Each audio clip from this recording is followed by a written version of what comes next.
Nung ako'y nag-iikot-ikot sa palengke, napansin ko naman ay napakamura ng kamatis. Sinamahan ko pa ng 2 tali na okra at sariwang isda na medyo malaki-laki, sap-sap. Paksiw na isda sa kamatis, mga idol, sagana sa laykupin at mainam sa katawan. Okay, magandang araw. Kamusta po ang lahat, mga idol? Meron tayo ditong sariwang isda na sap-sap. Isa sa napili ko itong kamatis na ipanlahok natin sa paksiw.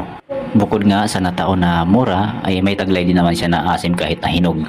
So, kaunting suka na lang, hindi ganun karami ang ating mailalagay. Sariwang bawang, pinitpit ko mga idol, maglagay din tayo. At syempre, huwag mawawala ang luya. Meron ako ditong luyang dilaw na kaunting natira, sinama ko na, sayang din naman. Maraming salamat nga pala sa aking mga bagong followers at sa inyong lahat na walang sawang sumusuporta at nanonood sa aking videos. Sili na green, naglagay na rin tayo. Sinangkapan ko ng asin itong isda. Naglagay na rin ako ng wow, sarap. Haluin ko lang. Okay, sunod natin. Magsalang tayo ng kaunting tubig sa kawali. Ilagay natin yung kamatis. Palambutin ko na rin ng konti ang kamatis at sinabay ko na rin ang luya pagsalang. Samahin ng apoy lamang para hindi maubos ang ating tomato extract. Kalahating kutsarang asin. 2 kutsarang wine vinegar, naglagay na rin ako at pinakuluan ko ng kaunti. At malambot na nga siya, kaya hinango ko na. Iniwan ko lang ang sabaw at nilagay ko na nga itong ating isda. Sabay ko nang hinulog ang sili at iba pang mga lahok. At shoutout na rin sa lahat ng mga OFW na nanonood. Maraming salamat sa inyo mga idol. At ito na nga, pinagsama-sama ko nang ilagay ang iba pa nating lahok. Naglagay na rin ako ng mantika, pamintang wasak, at saka yung patis na 2 kutsara naglagay na rin ako.